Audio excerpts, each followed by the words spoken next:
this notion that we have that we are these atomized, isolated, individuated beings is part of the kind of illusion that we carry. I mean, we are always already embedded in a social context. We always have been. So the idea of our radical separateness is really called into question by, I think, any serious engagement with mindfulness. And therefore, we are called to act in response to our embeddedness in the world. Welcome to Mind and Life. I'm Wendy Hasenkamp. Today, I'm speaking with law professor, author, and mindfulness teacher, Rhonda Magee. Rhonda's work has focused on bringing contemplative approaches into both the practice of law as well as the fight for racial justice. I spoke with Rhonda this past spring, and as I've engaged with this material, I'm really struck by how her work is all rooted in the truth of our interconnection. I love how this theme keeps showing up in different ways across these episodes. As usual, our conversation covers a lot of topics. She begins with her own path to contemplative practice from roots in the American South. And then we discuss her thoughts on the role of mindfulness in racial justice work. And related to that, she reflects on how we can balance equanimity with really wanting a certain outcome. Rhonda then discusses her work using contemplative approaches in law, and we get into challenging what's known as the adversarial model in law, this idea that there's one winner and one loser. We talk about balancing individual rights with the reality of a connected whole, and also restorative justice and something called collaborative divorce. We then get into a discussion of how racism harms us all, including those in the dominant group, like white folks. And we also talk about the role of the body in all of this, how bias, fear, and also safety show up in the body, and how dominator culture cuts us off from our bodies. She also touches on ideas like racial capitalism, color insight versus color blindness, and the joy that comes from embracing our shared humanity. I think these ideas are so valuable and really important to engage with, particularly in this cultural moment, when, as Rhonda says, there's some new way of being human that's wanting to be born. I also love how this conversation offers yet another lens on the way that working with our own minds can change our lives and our world. If you'd like to learn more about Rhonda's work, you can find resources in the show notes, as well as a link to her recent book, The Inner Work of Racial Justice. Okay, I hope you enjoy this conversation as much as I did. It's my pleasure to share with you Rhonda Magee. Well, I'm here with Rhonda Magee. Rhonda, welcome, and thank you so much for joining us today. Thank you, Wendy. It's good to be with you. So I'd love to start with a little bit of your personal background. I've heard you speak a number of times about your experiences growing up in the American South and how that's, shaped the trajectory of your work. Can you share a little bit of that for context? Yeah, I was born in a town called Kinston, North Carolina. And I was born in 1967. I just go ahead and out that year so many years ago. But I think it's important to just name that as we think about the arc of time that I've been working with. And 1967, of course, was a really important year of the civil rights movement, the last year of Martin Luther King's life here on the earth. And for me, my family was not involved at all, actually, in any conscious way that I knew in all of that, because they were very, poor to working class and just trying to survive and make ends meet, as we would say. But where we were in North Carolina was, very clearly a part of that American Southern, frankly, racist and patriarchal, like that. The sort of embedded hierarchies were very, very strong, and the legacies of that were very strong. So my grandmother, who, participated in my upbringing quite a bit, had been born in 1906. And so by the time I came along was a young girl, she was an elder. but she was still leaving the house every day to work in the home of a white family across town. And as have said more than once, once you have your own house, you realize no one actually needs someone to come, 9 to 5 Right. for house cleaning, so to speak. So just the way in which she was working in that home across town was, again, this kind of continuation of, some of the patterns of economic and Mm-hmm. social exploitation that are associated with the legacies of white supremacy in the context of the United States. And yet my grandmother grew up in a very traditional Black Southern Christian traditions. So she had been called to the ministry and had found her own kind of voice as a teacher, Mm. interestingly, and certainly a kind of a community pastor, someone who was there to help support others. So as a little girl, I witnessed her getting up every day before dawn and doing this, engaging in a very disciplined practice of centering prayer and Mm. her own kind of study and reflection, contemplation on scripture. And for her, that was the ground of support that she leaned into to then be able to go out and do this very difficult work in the world Mm. where, she wasn't necessarily recognized as valuable, but she had this practice in this way of grounding herself in her own value, worth, purpose, values, and letting that support her through her day. So even though I was quite young watching her, I think that influenced me because I was able to later in my own life when I, having had this different trajectory, this opportunity to go to school and to study and to go to law school and graduate school and do all these things that were denied, people as recently as my own mother's generation. Mm. Um, nevertheless found myself in need of some kind of grounding practice, and that image of my grandmother, I think, was still with me. And Mm. so that actually was, I think, a very important entree for me, to opening to this idea of a regular centering, for me, what came to be a mindfulness-based practice. But I had that image, I think, of my grandmother as a way of knowing what might be of benefit to me, even though our Mm. lives were very different, when the time came for me to search for additional support. Oh, that's great. So that's the beginning of your contemplative path and interest. Can you draw that line a little further into how you became exposed to Buddhist ideas and more interested in the Buddhist traditions? Yeah. So very early on, my family moved from North Carolina to Virginia. And then I spent many, many years in Virginia and went to university there. And after graduating from law school and moving out to San Francisco, I, like, so many young people starting out with, a new job, a new apartment and a new city. There's a lot of new happening. Plus, I had just, taken the bar and just been going through so much in the way of preparation for this new life. Mm-hmm. And I really felt both excited and ready to start this new career in this new place, but also a little bit overwhelmed and a little bit aware that I had kind of been overformed for constant busyness. Mm-hmm. And I learned this really clearly because after taking the bar exam, when a lot of folks, especially those who have extra resources, will go on a post-bar trip or do Oh, something yeah. to kind of relax in preparation, maybe give themselves 3 or 4 weeks or a month or so off before they start their Uh-huh. job. I had that time because my job wasn't due to start for a couple of months. I didn't have the resources. And I was just in my apartment out here in California, like antsy to do something. Yeah. Unable to rest, relax. So I started exploring meditation. My partner at the time, still partner, his family heritage is Indian, from the Indian subcontinent. So there was a book on our bookshelves that I took down that belonged to him. And it was called the Bhagavad Gita for Daily Living. And so it Uh-huh. was clearly, yeah, an Indian heritage introduction for me that I read about.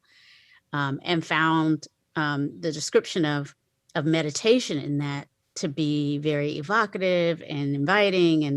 And so I ended up, like many people may do, trying to experiment on my own using the book. And that began kind of a long journey of, experimenting in different ways and checking out different communities.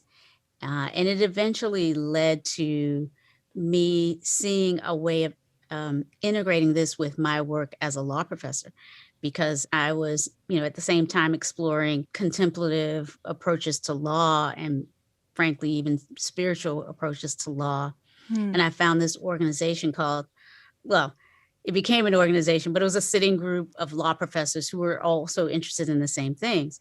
And it became this organization called the Project for the Integration of Spirituality, Law, and Politics. Huh. And this one particular scholar, teacher, Peter Gable, was really influential in helping establish that little node of scholars and folks. And I would meet with them, once a month. We'd be reading something and talking, how these things are. And it became clear to me and to all of us that I was one of the ones in that group who kept wanting to integrate actual practice, not just talk about, not just the scholarly, analysis of what this might do to expand our thinking about law and policy and politics.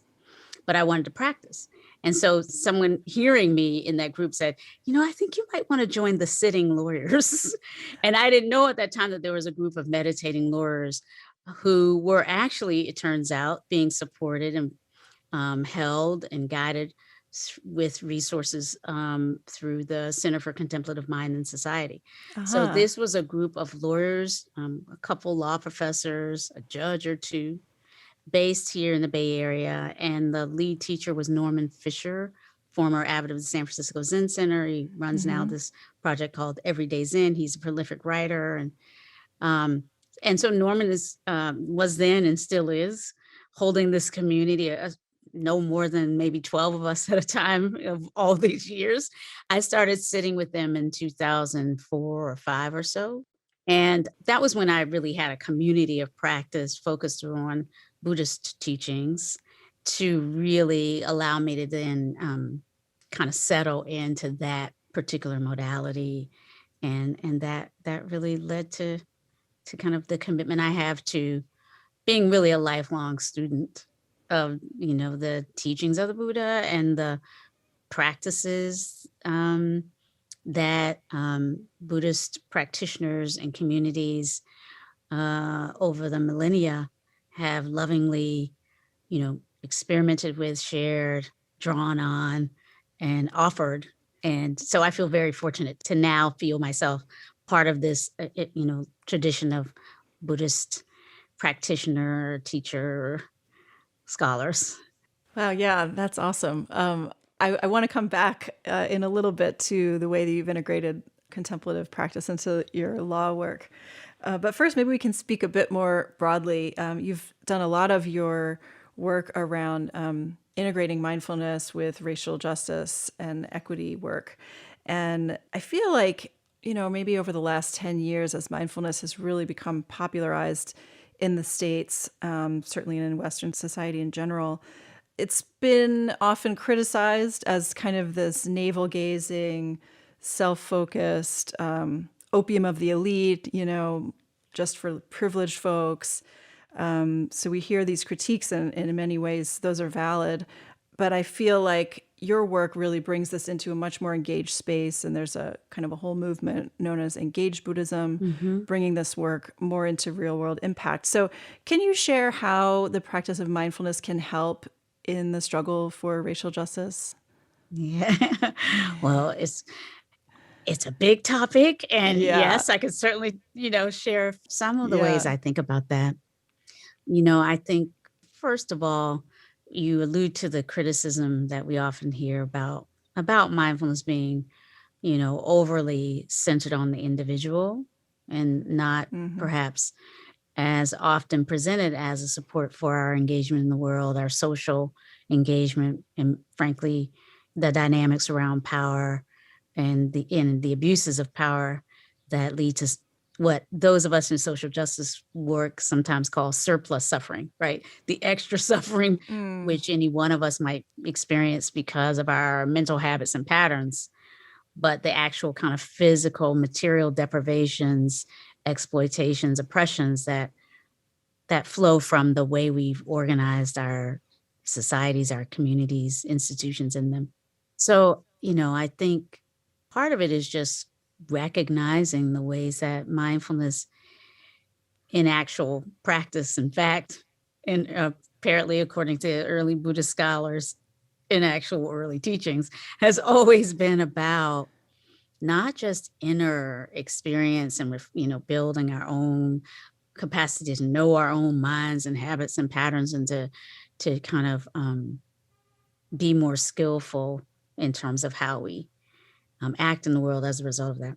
But really, that mindfulness has always been about external mindfulness as well. So not just the internal, but the external. Like what actually might I be more aware of in my external environment as a result of these practices? And so this inner to outer mindfulness piece is something that I think we in the West haven't as often as we might, or to the degree that I think we should, frankly, highlighted. We have tended to, as we do, packaged mindfulness in a very kind of saleable way, which is it can be your individual ticket to, clarity of thought, productivity, and on and on and on. Well-being and happiness. Exactly, right. And it's not that it doesn't have those possible benefits. It's just that isn't hardly, in my view, sufficient to really describe what mindfulness at its origin and, in fact, in actual practice, may deliver us to, right? To me, mindfulness really is about how we relate to all aspects of our life. And of course, this notion that we have that we are these atomized, isolated, individuated beings is part of the kind of illusion that we carry. I mean, we are always already embedded in a social context. We always have been, and we will be until we shuffle off our mortal coil and into a different realm, so to speak. And even then, we're going to be a part of this environment and this natural world. So the idea of our, radical separateness as hard-bounded individuals, skin-bounded individuals and egos is really called into question by, I think, any serious engagement with mindfulness. And therefore, we are called to more deeply know and act in response to our embeddedness in the world. And that necessarily includes all of the different ways that from this fallacy of the hard-bounded individual self, we create notions of certain other hard-bounded selves that are more valuable than others, and, create, patterns and practices and institutions through which resources are distributed or maldistributed, right?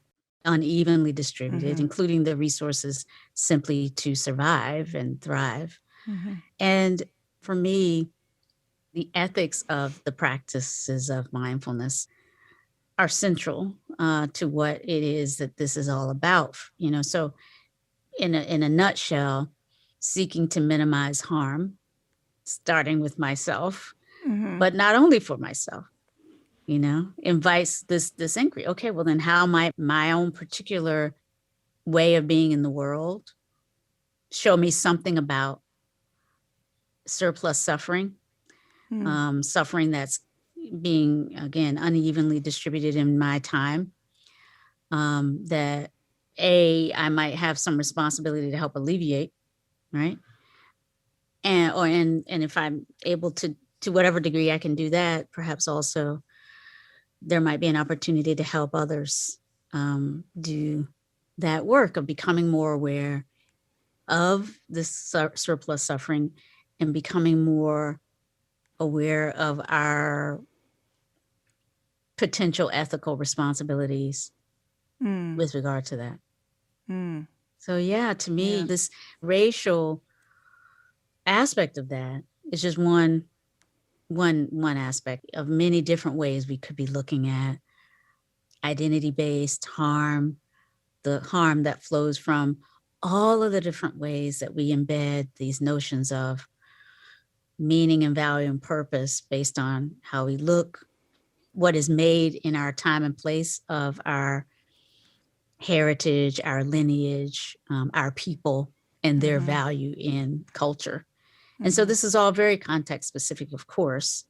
And in the United States, we have, as I've alluded to, this history of a particular kind of racialized way of thinking about human value. And it goes very, very, very, very deep. And really understanding how it might be showing up, how it might be getting in the way of some good we might be able to do in the world. It's been a part of my own experience, frankly.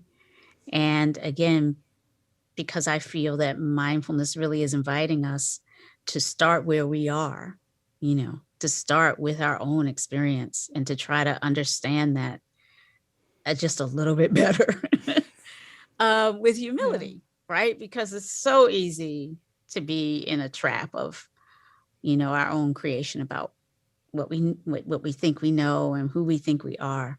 And so to just wake up from that continuously is its own challenge. And for me, given my embodiments, it's invited me to reflect on, well, what is this thing called race that is often meeting me in the world? Like, as I walk through the world embodied in brown skin and with these features that are associated with Blackness, but also in a cisgender female body. So the intersection of race and gender is very real in my own experience. All of these factors and, the access to economic opportunities that I've had a chance to experience in my own lifetime and the arc of that, going from being basically in an impoverished community as a child to now having a certain amount of wealth and opportunity in the United States as a result of a lot of different things, my education and so on and so forth. But the bottom line is for me, this reflecting on not just what's happening, the way in which my mind might be attaching or pushing things away or staying in a fog of unknowing, the three poisons, but how that is reinforced and engaged by my social context. What are the things to which I am drawn to attach or the things that I'm drawn and invited and maybe rewarded for pushing away? What does that reward system actually feel like in the body? Right? All of those aspects of my lived experience are, to me, present and available for deeper understanding through mindfulness practice.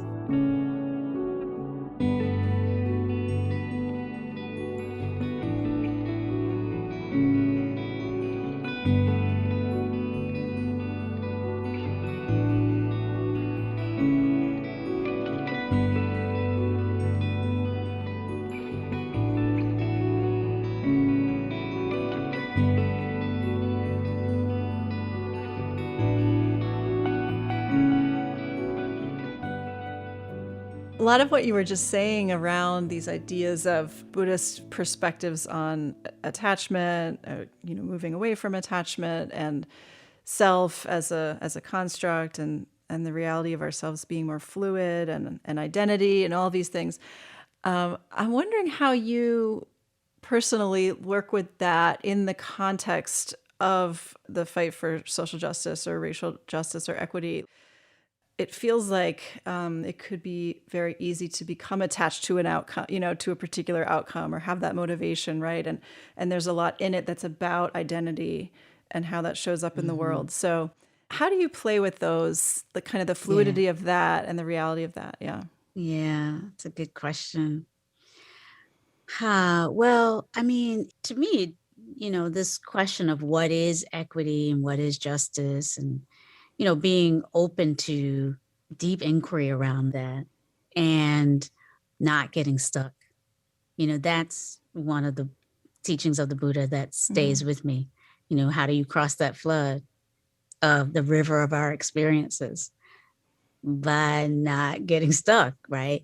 So noticing the way in which I might be tempted to have a fixed notion of what equity looks like, what justice looks like, and knowing I will have my ideas about that, but then holding them a little bit more lightly if I can, which is, I think, one of the ultimate teachings of our practice in how we move through the world. It's like whatever it is that we're encountering, it is this, it's like this, and it's what else is here, right? So kind of being able then, this I think it's very much about not just taking the traditional or the contemporary or the leading thinking about social justice and just overlaying it into Buddhism. It's not that for me anyway. It's about being in inquiry with all of these things, right? So what is called for in terms of equity and justice and identity-based reckoning, and how do we continue to stay in that question with honor and respect and integrity, and maybe some love and compassion and humility? All of the different ways that we might put words around the way of mindfulness, what it means to walk through the world with a kind of commitment to waking up. One of the terms that comes up, or one of the terms that's coming up for me right now, is equanimity, which of course is identified in the teachings as, one of the noble abodes that we might find ourselves inhabiting as a result of our mindfulness practices, along with, compassion, sympathetic joy, empathy, all of these, loving kindness, these core ways that the practices orient ourselves to dealing with difficulty, right? The practices support us in being oriented to move through the world where there will be suffering, despite all our best intentions. And there might be suffering that we are causing in some sense, that our actions are responsible for in some sense. So being able to kind of both discern as best we can what kind of action we think might alleviate suffering, but to then, as we seek to deploy that or enact that or invite folks to embark on that, to recognize that we don't have the whole story, and so we are going to be learning as we go, and we will never have the whole story. We will never, have the whole cloth to work with. So there's just some way in which, for me, the invitation is to have that courageous will to try to discern how we together might alleviate suffering, and to try to take some action with those intentions, but then to be open to reading what has been the impact and beginning again, to try again. Maybe, all right, I tried that. It didn't work as well as I thought, or this policy is having this unintended consequence. Let us, take that in, pause, see what we can learn from that, and try again. So that to me is kind of where that equanimity piece comes in. But it's a different way of engaging in these practices aimed at making the world a little bit better place. It's certainly not the traditional way, that the adversarial model that I was raised up in law, and that I am sometimes responsible for teaching in law, was meant to help us right? Work with, which is why I was drawn to this sort of contemplative way of being in law, because I could see that the adversarial model, where there's always a winner and a loser, wasn't always working out so well for us as humankind.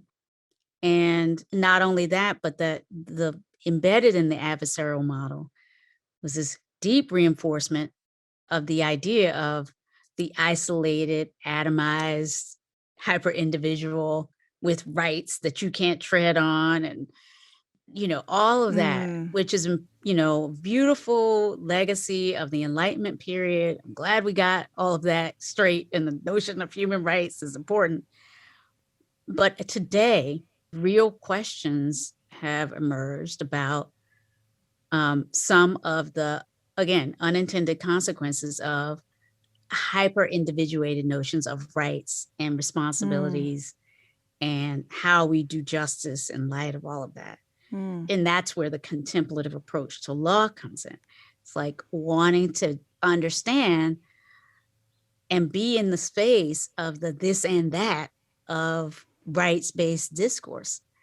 Because on the one hand, thank goodness we have this discourse to be able to help us articulate frameworks for human rights and a floor below which we don't want to fall in terms of how we treat each other, how we treat immigrants, all of that. And at the same time, to be able to say, and there is this unintended consequence of alienation from our fellow human beings, insofar as we have constructed this idea of this individual packed with a bundle of rights, so to Mm-hmm. speak, but doesn't really recognize the sort of porousness, the way we are, to use the language of Thich Nhat Hanh, Mm-hmm. interbeing space, the way in which the individual rights discourse doesn't apprehend that second person dynamic of, the we rights. The rights-based discourse Mm. doesn't apprehend that. It's very, very, very much Right. about the individual, right? And that has an alienating effect on not just on us from each other, but on us from our full selves, including our spiritual self. And so that part, being in the place of like, woo, law does that, but it also does this other thing. That's Mm-hmm. where my work in contemplative law has been. That's fascinating. I hadn't heard that term of the adversarial model since I'm not trained in law, but Hmm. it makes a lot of sense, and I feel like it's really writ large in our society. Probably Yes, all the time, yes, but certainly it feels like right now it's like it's either yes, us or them, and one wins and one loses, and exactly. that's it. Right. It's a battle. These are wars, Yeah, right? It's always, exactly. The culture wars. yeah. Yeah. Hmm. So, do you have an example of how you're bringing contemplative approach into law to kind of push back against that individual atomization, as you were saying? Well, there are folks, I'm not certainly even one of the major exponents of this, but I certainly am a fellow traveler of the restorative justice movement, Mm-hmm. which is one of those ways that, we in law who are trying to explore a different way have thought about some of these unintended or deleterious consequences of this adversarial model and hyper individualized approach to the subject and object of law, frankly. When we worry about that, some of us have seen a restorative justice approach, this approach that says it's not me versus you, but it is about recognizing that me and you are part of a community, and injury that we tend to think of as some harm that I suffered as a result of something you did, this hyper personalized approach, might also be seen as an injury to that whole. And of course, this is how the criminal justice system has a little bit of this already embedded in, like, the prosecutors representing the state, so to speak, but it's Mm-hmm. still embedded in, right? It's the prosecutor taking on this one person and trying to hold this one person responsible for harm done to another on behalf of the state.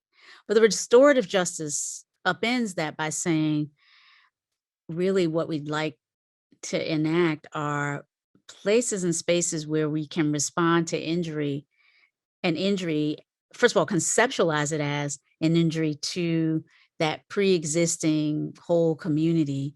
And the goal then is not to punish and to hold this one individual accountable as much as it is to, well, acknowledge and hold the person accountable in a way that repairs the community. Mm-hmm. It keeps us coming back to thinking about our always being embedded in a network of relationships. And in a certain sense, I think implicit in that is this idea that we have interconnected degrees and relationships of responsibility, such that this idea of hyper individuated causation and, you know, fault Mm-hmm. need to be kind of massaged. Like we need to recognize that when harm happens, yes, there are individuals who might be responsible, and individual agency is real. And we need to take those kinds of responsibilities and act as agents in ways that make manifest that we can do and we can do better. And to recognize that the options that we have are often shaped, formed, deformed by the context that we're in, by policies that we've contributed to consciously or not, by the votings, all of that. Mm-hmm. So really, I think restorative justice approaches, generally speaking, and the philosophy behind them exemplify a way that folks are trying to move law or, up in the kind of deep commitment and deep embeddedness in this adversarialness. Mm. And so restorative justice, other forms of alternative dispute resolution, whether it be mediation, there's, approaches called understanding-based mediation, where the goal is really to try to understand really what the harm felt like or was like for the various parties who feel aggrieved, and to try from that place of understanding to come up with, if not a totally win-win solution, a solution that minimizes and perhaps obviates to some degree this idea that there's just one winner and one loser, Mm-hmm. but instead that we can together come up with a result that works better. And I can say from my own personal experience, I happen to have experienced, like many, many people, a love relationship and a marriage that didn't succeed Mm-hmm. in my past. And I ended up going through a divorce that was structured in this way, that we call collaborative divorce. Mm-hmm. And so even ending relationships, which that have been recognized by law through marriage and all of these contractual and other responsibilities, to end that and dissolve that in a way that, again, doesn't make the other person the enemy, doesn't make it about how I can get the most out of that person before as a part of the divorce settlement, but instead is about trying to collaborate to end this relationship that didn't work, but in a way that recognizes you're still a respectful human being, and I don't wish you ill. So, so there's a movement toward conscious and collaborative divorcing. Mm. So there are ways that, folks like me in law have been trying from within to make some change.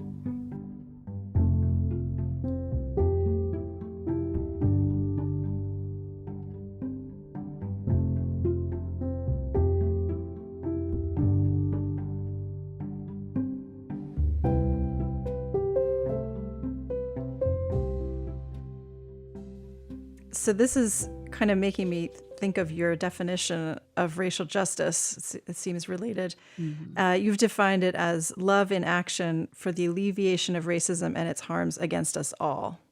And so, again, I feel like this speaks to that it's not an impact on just one individual.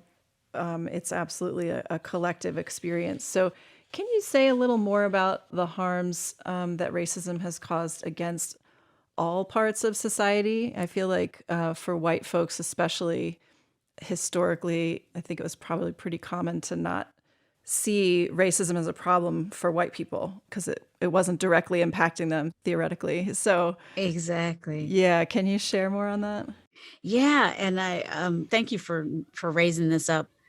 This is at the heart, really, of the insights that have been coming up for me as I've explored, racism and injustice through this contemplative lens. It's interesting to me to see how other people, whether they speak to contemplation as the lens they use or not, are coming to similar kind of conclusions. Heather Magee, for example, her book that's really right now in the United States, making quite a stir and getting people to think differently, perhaps about racial injustice. The book is called The Sum of Us. And the basic theme of that is what we're talking about here, which is racism actually injures all of us. And, if we can understand that better, perhaps we might be able to live our way into more solidarity across these lines, what I call lines of real and perceived difference, right? Because a lot of the differences between us are more perceptual than real, but there are some real differences that need to be taken into consideration. But there are, I guess, to get back to the core of your question, how exactly does racism harm us all? Again, I think that is something we should all just invite ourselves to think about.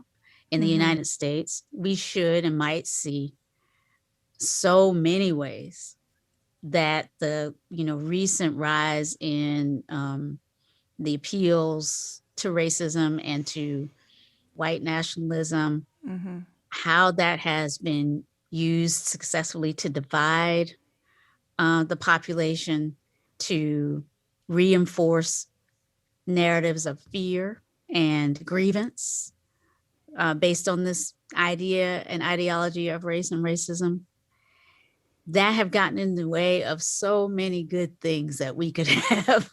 And this is, again, part of how we think about like all of the good things that we as a society deserve. You name it, from healthcare, right, to a fairer tax system, to better education for all our children in all our communities, at the public level that we're already paying for through our taxes. There are so many ways that because we are very predisposed to think about my kids deserving a certain something that may be different from so-called your kids or their kids. There's so many ways that we've embedded these narratives of the undeserving among us, that it gets in the way of us doing right by each other and coming up with more effective policies. So, we've got a criminal justice system that's kind of run amok, that makes actually any one of us more vulnerable to violence and to criminalization than any one of us should be in this great country at this time. But it's has very much been steeped in that deep history of dehumanizing racism. And we've all been coarsened because we've normalized dehumanizing racism in our culture. You can't not be affected by a culture which in many, many ways suggests vast segments of the population, by virtue of the way their bodies, were colored at birth, kind of don't matter as much. And that it's okay to pull the gun more quickly on these people and shoot these people or keep the knee on the neck of these people longer. It can't help but then make all of us, because we're all humans. And if you can see that done to one human being, it can be done to another. So the idea that race, whiteness, and lightness, right, which is the hierarchy we deal with in the US, or whatever your identity-based privilege system, wherever you are, the idea that social identity will save you from all of the disadvantages that the other is suffering is largely myth, but it's a powerful one.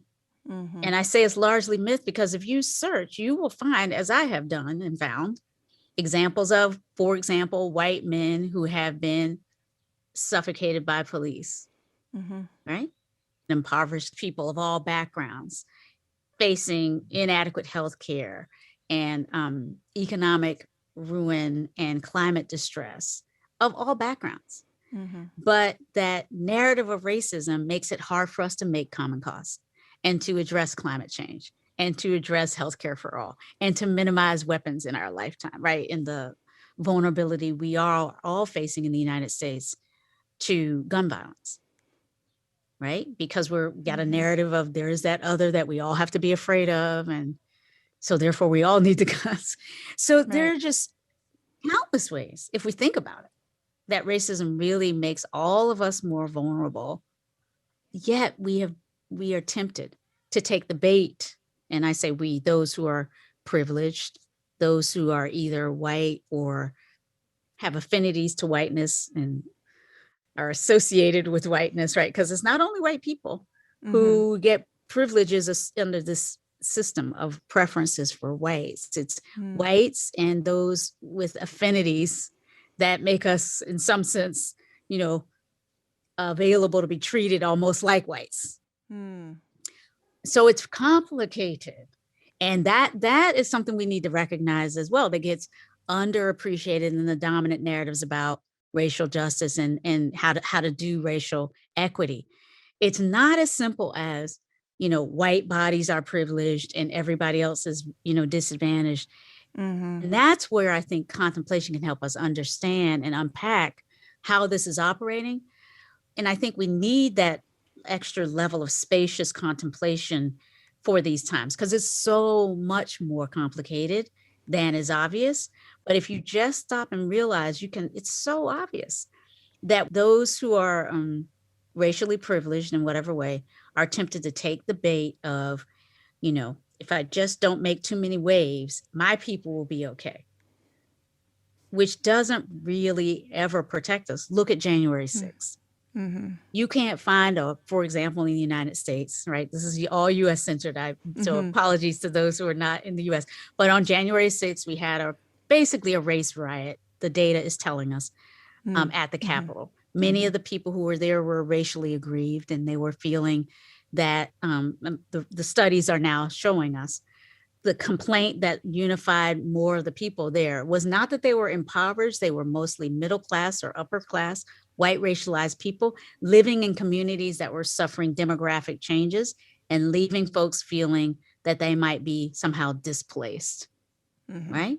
And so that led to all of us being vulnerable to our capital being overrun. And that led to our vice president, Mr. Pence at the time, vice president at the time, who could hardly, if I may say, be whiter, being vulnerable to being lynched, right? Yeah. So it really, it's a false support, these ideas of identity-based privilege in a context which is privileging some and not others. It's certainly, if you look at how it's playing out in the United States, and I would suggest and invite those who are in other contexts and cultures to look at this, because the sociologists, and I studied sociology before going to law school, part of my work leans into the sociological insight that wherever we are around the globe, these tendencies to identify bodies and rank order them put us in different groups and rank order is pervasive. Certainly we do it around age and gender, almost across all societies. What we make of, different ages, old and young, who's privileged and who isn't, what we make of the gender difference, who's privileged and who isn't, may vary a little. But again, we do this identity-based hierarchies of value, making of hierarchies of value across societies. Yeah. And then there's often an open set. In the US, it's race. We've created this thing called race, and it's not only in the US, but other places it may be more associated with immigration status, or it may be more associated with religion, or it may be more associated with any number of different ways that each culture comes up with those markers of value. And so the question really for any of us, wherever we are, is to really wake up to some of the kind of false consciousness that's created by these deeply embedded, deeply trained in us hierarchies of values based on the bodies that we're in. And to see if we're willing to see it, we can see it. We're getting quite a teaching on that in the culture of the United States right now. And it's a teaching that's out there for all of us to see if we're willing to see the harm and the vulnerability that we're all now facing. We're all more afraid this entire country could be is more destabilized. We could all be, victim of a new civil war because of the rise in the rhetoric around, the threat to the white majority, which if you look at the data, you'll see that whites continue to be fairly comfortable here, predominating on all levels, income, wealth, et cetera, et cetera, et cetera. So it's a false consciousness. And yet it's just really, really real in its consequences. And that's what we're up against. Yeah. I wonder if you could share, some of this was woven into what you just were describing, but I know you've done a lot of focus on embodied mindfulness and really working with the body, also around racial trauma. Could you share your perspective on the role of the body and how this all shows up and the importance of working with the body? Yeah. And I'd invite you to reflect on this with me if you're willing, my dear. Yeah. Yeah. Just, these things that we're talking about, ideas of race and deeply embedded notions, because of the fact that we are these soft biological beings, how they impact us is, again, not only just, cognitive or social in a certain sense, only to show up in the way in which we interact with each other.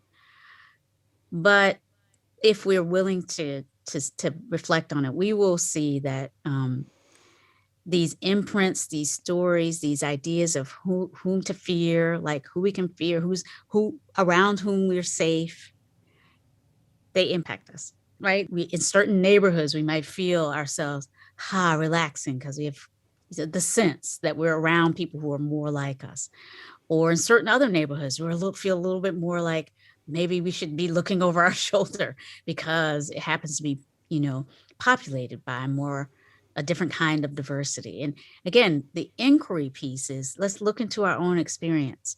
What do we know in our own bodies about this? What do we know in our own bodies about what happens when somebody from a background that, through some way, obvious or not obvious, we've been trained to fear? It could be someone wearing a burqa, right?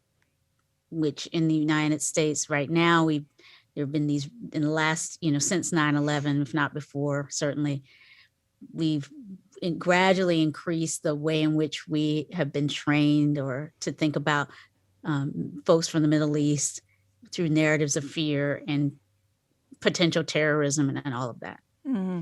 So much so, right, that now when folks encounter folks who are covered in some way, whether they're wearing a hijab or a kind of a more full expression of that choice, that religious expression, often in our bodies, if we are willing to acknowledge it, some reactivity, some, sensitivity, some quickening of breath. So being open to acknowledging, noticing, and naming, this is what this feels like. This is what bias embedded in the body feels like.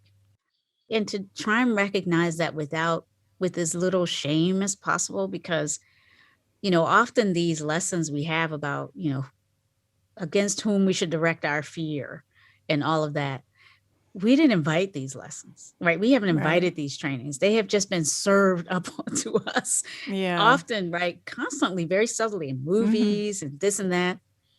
So if we can, create places and spaces where we can acknowledge these things, put the shame aside for long enough to say, this is in me too. That can be, I think, a first step to doing what we can to disrupt the potential for those, embodied trainings to shape how we are with each other. And I say this, I'm pausing as I say this because I just want to underscore, the data seem to show this is much, much harder than is advertised. It's really not, right? It is really not that easy to go to a workshop or take an, implicit bias test and be over this, right? It's really hard because it's really in the body. Right. And you don't disrupt that or disengage that simply by intending to do it. Yeah. A lot of data has shown that, right? Yeah. It feels like a lot of it is about, yeah, like you said, being able to recognize those embodied states of fear that we've all been conditioned to feel, and then working really intentionally to create senses of safety and communities where Yes, safety can be felt in the body, right? exactly. And then start to unpattern that. Yeah. Right. And that's a practice. So, yes, I thank you for naming that. That it's creating places where you can feel that safety in the body. Yes, particular practices, in my own experience, and I hope that's been so for folks with whom I've worked, it seems to have been so for at least some of them.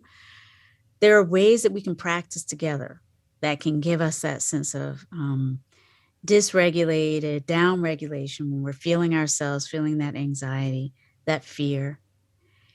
And because so much of what gives the power to racism and other forms of othering, identity based othering, is some often underappreciated, under acknowledged, you know, manipulation of fear, right? So much of it is traveling along fear that if we can really invite and explore practices for meeting fear and anxiety and explicitly looking at racialized fear and racialized narratives that are meant to make us feel afraid and anxious, because that's really, I think, at the heart of what we're up against right now and what we need to really be courageously responding to. Because as we don't, right here, right now, as we sit here, folks are constantly, right, using the beautiful technologies and the technology we're using right now to connect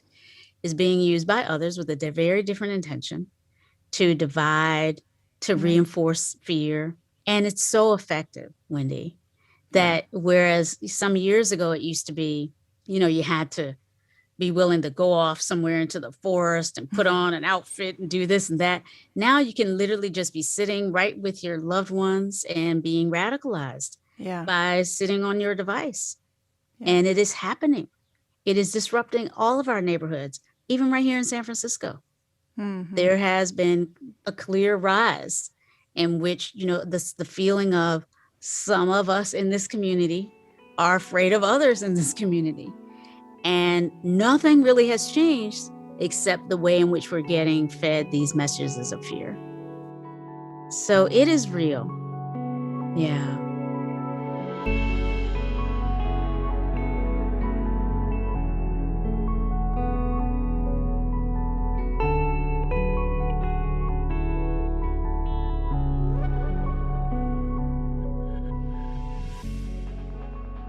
The other thing around that space of embodied experience in this area of race that you were speaking to earlier is this coarsening, I think is the word you used, Yeah. about like how we kind of get hardened Yes.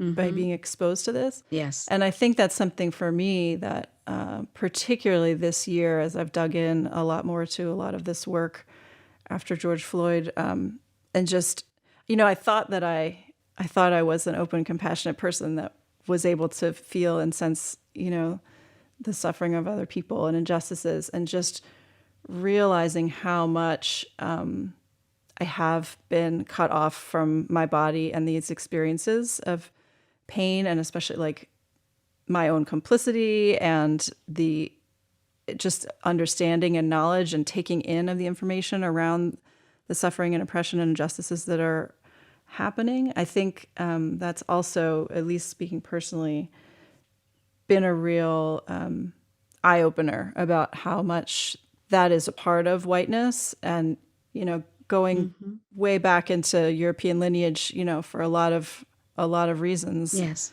But I think that's Yes. also has a major role to play in why white people haven't been able to see this or take this in certain ways. So I hope that is shifting now. It feels like there's a different level of awareness, at least in some communities these days. But I don't know what you think about that. Yeah. I thank you for naming that and bringing us back to that. Because that coarsening, that numbing, that spacing out, that it's not my problem, um, is a big part of, and again, I sometimes use the phrase dominator culture because I think it's not only whiteness that does that.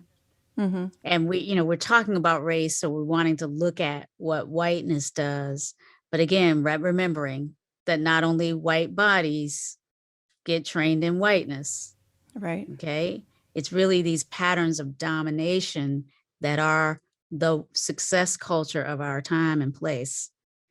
And those of us who learn those patterns can be of many different types of bodies, frankly. And yeah, feeling like a winner in a dominator culture.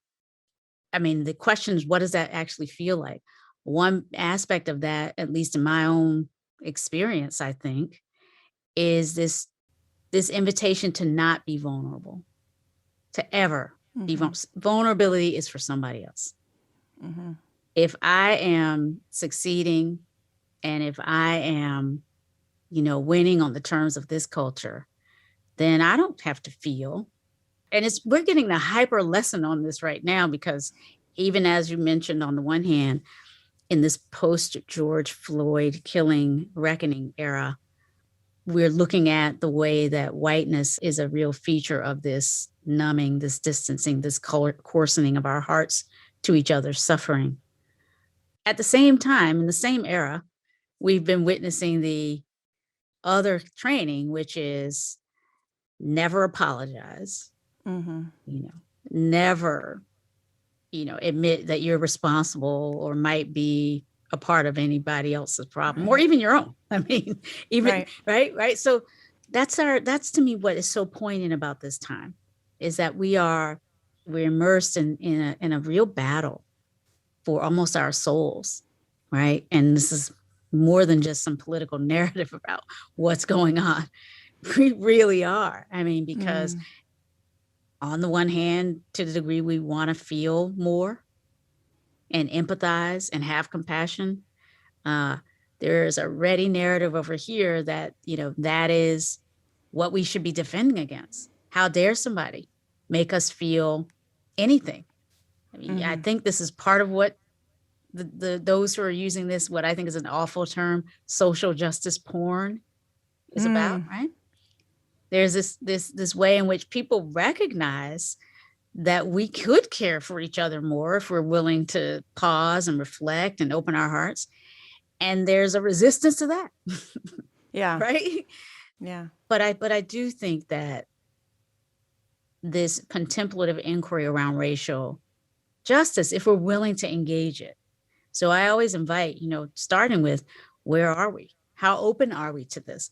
Notice the defendedness against being present to other people's suffering. And, the different ways that we navigate that inquiry. Like, okay, I'll be present to this kind of suffering if you're grieving or if you're sick, but I don't want to hear about your racial suffering. I'll be present to some climate-related distress, but don't talk to me about intersectionality of race, sexism, and heteronormativity or whatever, right? Trans. I don't want to hear that, So I think just really seeing if we can open up to, if we're willing to engage in this, how willing are we? And to ask that question again and again and again, because in my experience, the walls can come up again very subtly, depending on, again, because we're constantly being retrained or re-invited, re-immersed in these narratives of dominator culture. Right. So it's hard. It's hard. I mean, and I think part of it is about, subtle ways that we've gotten comfortable with the way of accumulation and patterns of exploitation that are associated with racial capitalism, we might call it, and some people do call it out there. Can you say more about that term? Yeah, so racial capitalism is meant to help us understand that, or just to be curious about the way that race and racism has been such an important aspect of the development of accumulationist capitalism, like really, wealth building capitalism from the days before slavery and enslavement, even going back, as you were saying, to days in Europe, where do these notions of the Jewish character or, all of these different ways that even amongst, white racialized ethnics in Europe, in some measure, stories about each other have traveled with invitations to do business or not, or on what terms. And so this idea that once we embed notions of differential hierarchy and worth wherever we are, and then we overlay it with a market, that's a powerful, powerful combination. Yeah. And many, many fortunes have turned on that. And part of it is, here today in the United States, it's still possible to make money off of racism and to make political hay out of it, which is associated with making money in this country. And so it really is an ethical question.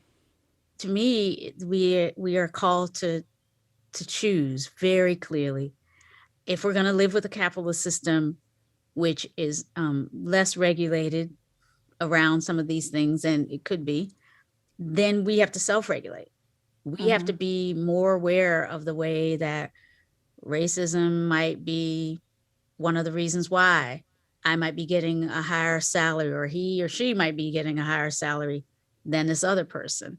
Sexism, all of these things. And we have to ask ourselves, what are we willing to do? And what kind of, way are we willing to maybe give up some of the benefits, the unearned or unethically, unjustifiable benefits that flow from racial capitalism. Am I willing to sort of say, I don't need that. I don't want that, or I want to disrupt that in these systematic ways.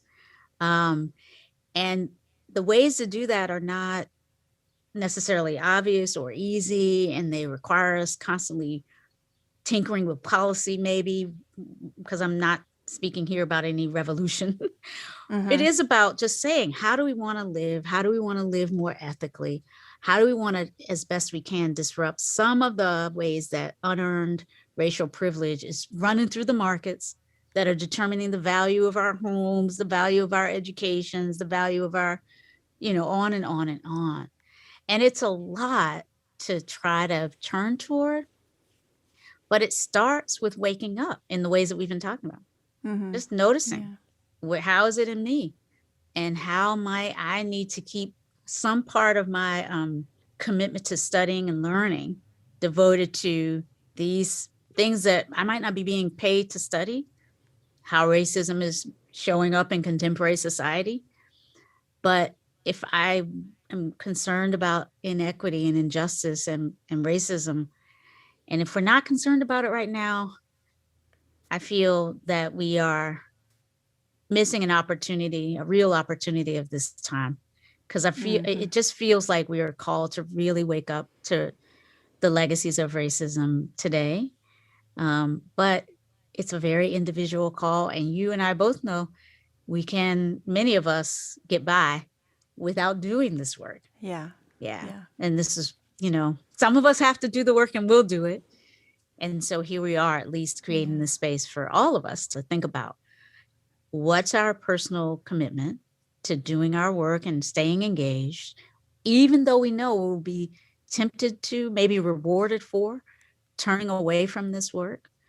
And even though it'll be hard and it'll feel like we're not making progress, and I say all of this with so much humility, I know that it's possible that this is bigger than us, that the systems are so well oiled and, they're going to keep on percolating along that no matter how hard we try, our children's children, that generation, I don't actually have children. People ask me this question, but I worry about our children, Yeah. These generations to come, will they still be worrying about these issues?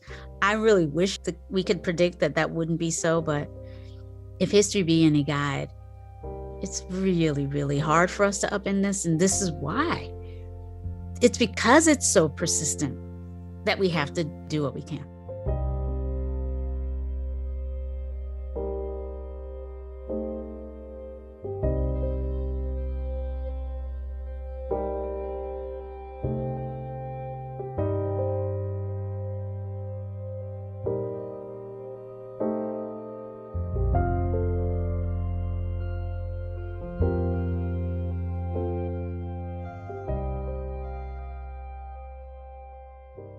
I wanted to unpack a term that you use called color insight. And I think you use it kind of juxtaposed to the idea of color blindness, which I think for many decades was kind of the idea or the goal that, you just don't see color. We don't really talk about it. And then those issues will go away. Yes. So, which is clearly not happened. So could you describe color insight, what you mean by that, and kind of the difference and the problems with color blindness? Yeah. Well, yeah, I think you've alluded a little bit to the problems with with color blindness. I would say, coming probably from a well-intended place in the wake of the reckoning with racism that we describe by the label the civil rights movement of the 1960s, roughly, and 70s a bit. In the wake of all of that, especially in the United States, many people believe that the best way to, get beyond race would be to just not, if the problem before was that we took race into consideration and we were organizing our lives and segregating the world in racist ways, then the solution must be to not take race into consideration. And then however we organize our lives, it won't be because of our racism. Right, right. So I think, again, I understand at least some of the ways that it, for many, was founded on good intentions. Mm-hmm. And the problem, of course, is that even when we intend not to take race into consideration, owing to all the things that we've been talking about, the way that race is already baked in to so much, the way that we are being trained and sort of reinforced in narratives around who matters and who doesn't, constantly in our culture, in subtle and obvious and non-obvious ways, in stereotypes in the movies, in the particular way our local news talks about racialized bodies and crime. There are just constant feeders to this idea that race matters. And this is also often under the umbrella of implicit bias, what you're describing, right? And how that gets set up in our minds. Exactly, right. And so, yeah, under that umbrella, the cognitive psychologists, social psychologists tell us the brain is doing bias because bias works in a certain sense. We are creating, other words, these schemas for categorizing reality in the world around us. And we have schemas for different types of bodies because that has mattered in our social world. We can't not have them. We're sort of, again, as I've alluded to before, being reinforced and rewarded and punished in obvious and non-obvious ways for getting it, like getting who matters and who doesn't. And so we do that even when we don't intend to, like we're, again, implicitly biased, even when we're not intending to be, and so the research seems to confirm. And so given the reality of race mattering, this failure to be able to acknowledge that and to talk about it and to try to figure out how to actually minimize its operation, which has been a consequence of color blindness, right? Color blindness has said all of that is a problem. So we just can't talk about it. Therefore, we can't talk about when it is showing up, when we are being biased. If you do, you're the problem.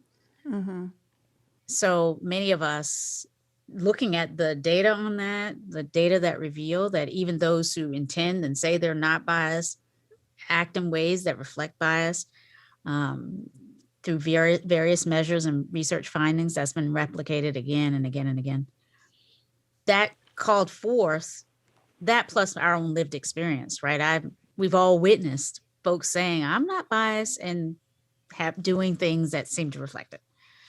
And so I think, my own awareness practices have invited me to really look at how we might turn toward rather than away from racial information and the indications that something racial is happening, and develop more capacity to understand that, develop that capacity that we all have to know more about the dynamics of race in our own life, bodies, experiences, communities, relationships.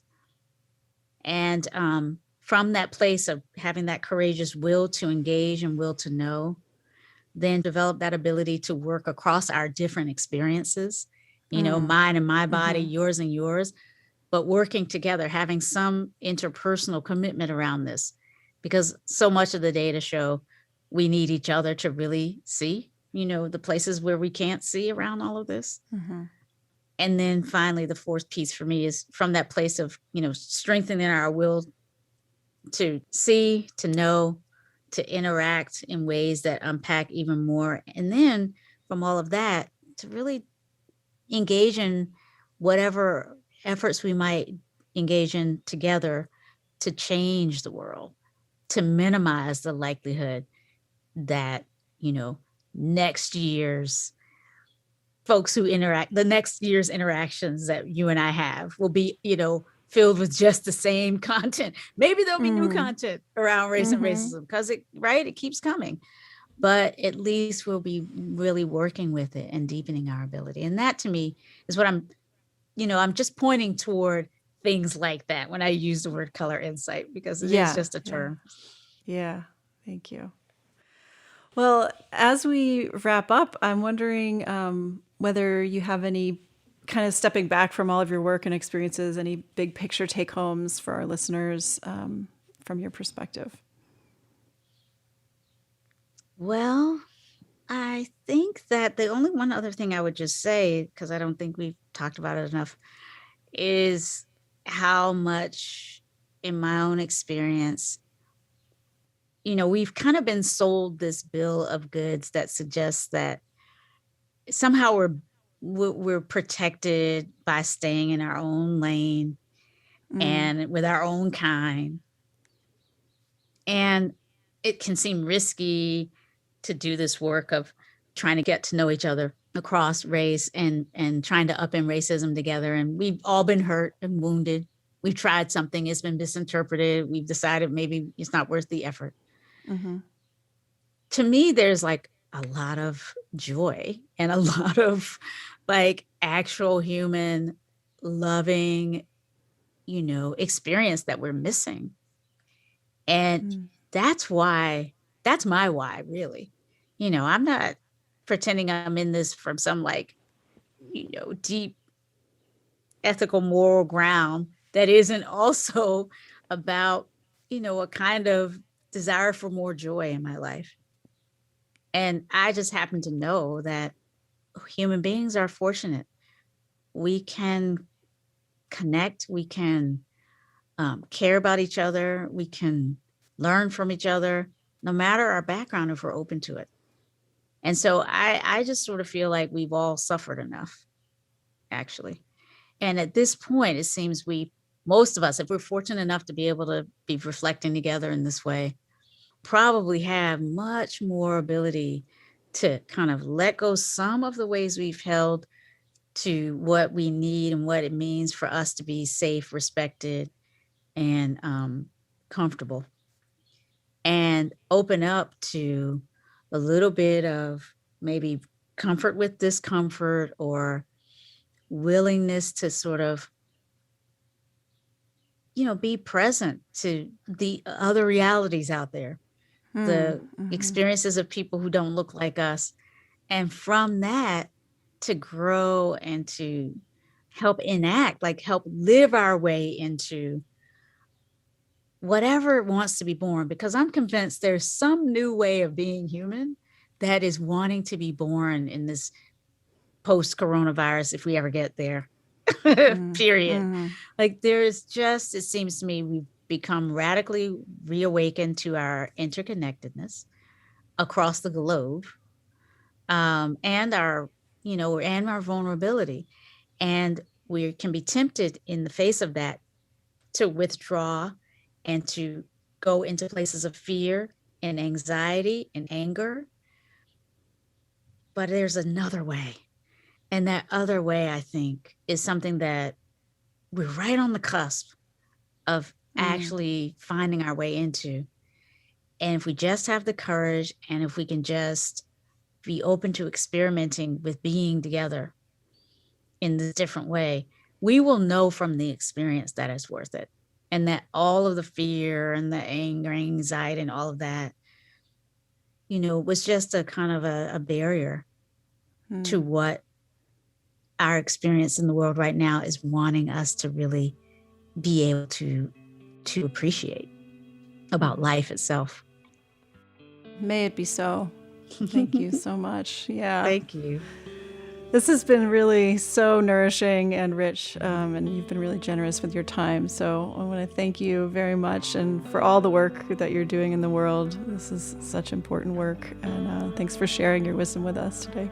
Thank you.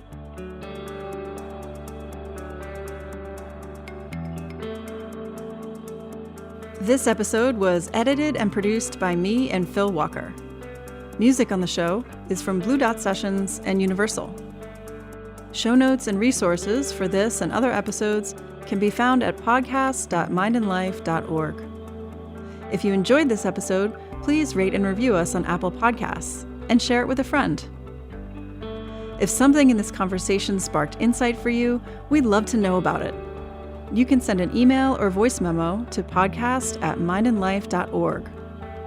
Mind and Life is a production of the Mind and Life Institute. Visit us at mindandlife.org, where you can learn more about how we bridge science and contemplative wisdom to foster insight and inspire action towards flourishing. There you can also support our work, including this podcast.